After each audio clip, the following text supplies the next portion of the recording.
this morning, I took a look at Justice League, the 4K Blu-ray, and I thought maybe I'll shoot this as a regular reviews on the run. I said, you know what? This just came out. I just got it yesterday. It arrived from Amazon. Shout out to Amazon. How you doing, Amazon? I thought, why don't I watch this right now, and I'll do a live review because I'm sure people are curious about my my thoughts. This was the second time that I got to see this movie, and it kind of blew me away. I got to tell you, I was prepared to be more disappointed than I was the first time that I saw it. And I saw it in the theater and reviewed it with Johnny for Film Fury. I gave it a 7 out of 10. I thought that it was a, kind of a clumsy, cluttered mess of a movie, and you could feel the weight. You could feel like sort of the business proposition to get this thing done. And that still exists here. But in the confines of my my game cave, my back cave, and sort of, popping off of the OLED TV that I have and running off the Xbox One X, it looked insane, first of all. This is one of the best looking 4K Blu-ray discs that I have right now. It's one of those showcase discs that you're going to show off. There's a tremendous amount of green screen work in here and lots of effects and stuff. But the composition and the beauty of the image and the lighting that's hitting the costumes, and it's stellar. It absolutely looks incredible, and the audio fidelity is amazing. So, production-wise and aesthetics-wise, it's a treat. It really was a treat. But what I didn't really see the first time when I watched Justice League is that there also is a tremendous amount of heart sort of working its way through this movie, and a lot of effort to kind of convey that heart. And the thing that struck me as I watched it is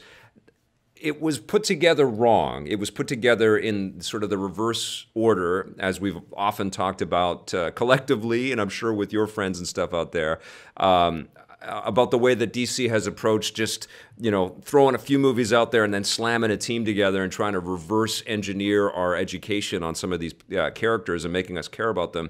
And you can see that, but you can also feel the weight of Joss Whedon sort of being swooped in to try to, make this a little bit more of a friendly escape than maybe Zack Snyder had originally intended this to. Maybe this was going to be a bit darker. We don't know. I don't know if we will ever know. But what I kind of recognized when I watched it again is that that could have been the real story, is that partnership between the Snyders, Deborah and Zack, as a collective, because it's been Zack and his wife that have been putting out these DC movies, and Joss Whedon working together earlier to kind of, and with Patty Jenkins and maybe a couple of other filmmakers and stuff. It's almost like they needed to make a Justice League of filmmakers, Jeff Johns in that collective as well, before they started to really, move in this direction. But all that being said, there is a lot of great work in this movie, and there's a lot of times where I busted out laughing, and I had a big smile on my face, and I felt like the tingles happening, like, oh my God, these guys are really going for it, and there were some really cool, heroic, off of the comic page kind of moments in Justice League, and I appreciated them so much more. The Themyscira stuff was really cool, where we had the battle with Steppenwolf and all of his parademons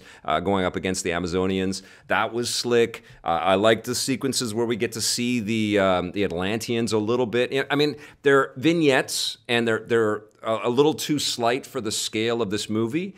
But the scale of this movie is also incredibly impressive. We have all of these disparate locations. We have all of these characters that sort of flutter in and flutter out. And some of them work to greater effect than others, for sure. It still bugs the hell out of me that Amy Adams kind of, talks about herself in the third person and says, I wasn't the glowing, reporter that Lois Lane should be, and you'd be disappointed in me. It's almost like they should have edited some of these extraneous expository bits and just got to like if she had just said to Superman when Superman comes back to life, I'm spoiling stuff, so if you haven't seen this, you know what to do. But when Superman comes back to life and they're together and she says, look, you'd be disappointed in me. I wasn't strong.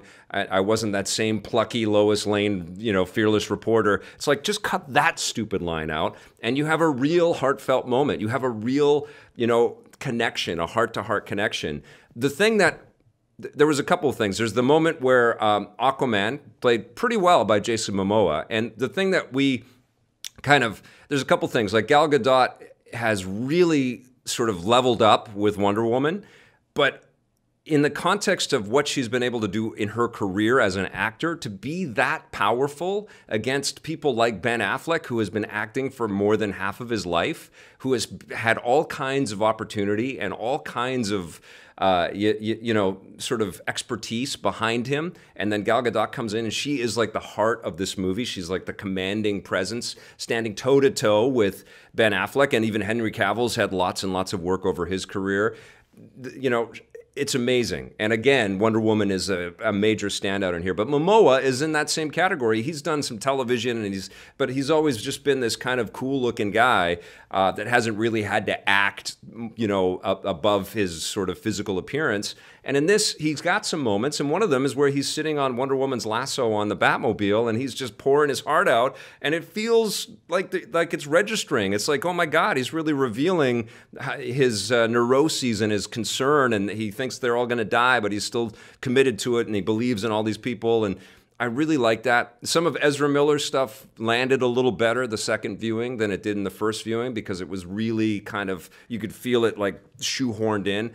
Again, with editing, that stuff would have been a bit tighter, and maybe time ran out or whatever. And I'm sure, man, like the cluster to get this done is apparent, you know. And you don't lose that when you see this again, but you do see the work, and there's some really good work. That's what I'm trying to get at. Like, I really saw that they tried hard to build something with real value and real love. And there's a particular bit in the script, and I don't know who wrote this. I don't know if it was a Joss Whedon thing or Chris Terrio or Zack Snyder, but Bruce Wayne at one point says, "The world needs Superman. The team needs Clark. He's more human than I am. He lived in this world. He fell in love, had a job in spite of all that power, and he's just dumbfounded by it." And it's played pretty well by Affleck, who I have kind of a love-hate relationship with. Like, physically, he's good as Batman, but he's like too big of a star. You know, you can see all of that experience and all that sort of self-awareness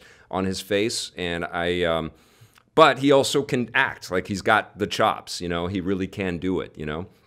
And so I did find myself way more engaged and way more entertained than I thought I was going to be. And, you know, you couple that with production that is like really, really high, especially on a beautiful screen in 4K. And it was kind of overwhelming. I mean, it was overwhelming how much content is smashed together in this thing. But then when you have time to kind of just sit by yourself and geek out to it, it was really cool. And there was like one of the end credit sequences, which anybody that's seen this thing, again, I'm spoiling stuff, but that race with Superman and the Flash is just so lovely. It's just so nice. That huge smile that Henry Cavill's got on his face. There's some genuine, like, oh yeah, man, they really nailed it. Even Superman's return, where he's punching the crap out of Steppenwolf, who still looks cheesy. They should have done a way better job with that villain for sure. Villains seem to be a very tough thing for all of these superhero movies to get right, but it was fun to watch them beat the crap out of everything. You know, it was fun to see the different powers and the different effects and the different abilities, and then, you know, the just all-consuming sort of, you know, power that Superman has, the overabundance of ability that Superman has, and he takes it to full effect, and he just punches Steppenwolf and avoids his strikes at him. I thought that was really cool. You know, and I actually dug the flash effects a little bit more this time. Maybe it's because I'm a little bit more removed. I'm not like watching the Flash TV show as fastidiously as I have been in previous seasons. That's no pun intended there. And so, you know, I came to this with eyes that I'd seen it before and expecting it to be something I would just pick the hell apart. But instead, I really appreciated all of the work that went into it, and I was entertained. And then I watched some of the behind-the-scenes stuff, and I was racing to try to see as much of it as I could. I didn't see everything. I did notice in what I did see that there was a surprising lack of deleted scenes. Like, there really could have, there's probably a ton that we didn't get. But they took out a couple of they put in a couple of deleted Superman scenes that I absolutely think should be in the film. And I thought about running them on the screen there, but I think that you should check those out if you get this Blu-ray or you get the home video thing. But I feel like there's lots and lots of territory that wasn't explored, which is problematic with a movie that's released before its time. You know, this should have been given some time to gestate. But you know, I am a big fan of Ray Fisher as well. He hosts a couple of the vignettes, or the featurettes on the behind the scenes stuff, and he's excellent, man. That guy's got one of the best voices happening right now. He's got a great tone and a great sound, and he actually did make me believe in his cyborg as well. Look, I'm as surprised as you. I thought I was going to hate it, but I really, really dug it. And I got a comment from Fat Chimp saying hello. I'm sorry I haven't been following along as much. We are going to be doing some Let's Play and chat later on in the show. But, you know, Justice League on 4K Blu-ray, and presumably it's going to look great on just regular Blu-ray as well. It was a great pickup. I'm really happy I have this, and I think it's a great, worthy addition to my huge collection of superhero films. And that's, I think, another issue here that this movie kind of faces, is that we have so much choice in the genre and so many other things to point at. And you know, the superhero team-up thing has been done better by Marvel, which I went on like for hours yesterday about. But still, lots of really cool stuff in here. And, you know, Gal Gadot, I think, is the shining star in this movie. She's amazing, and my respect and esteem for her continues to grow. I give the Blu-ray, because the movie still ain't perfect, but I give the Blu-ray an 8 out of 10, and it's one of the movies that I am most happy to possess, and ain't that a surprise?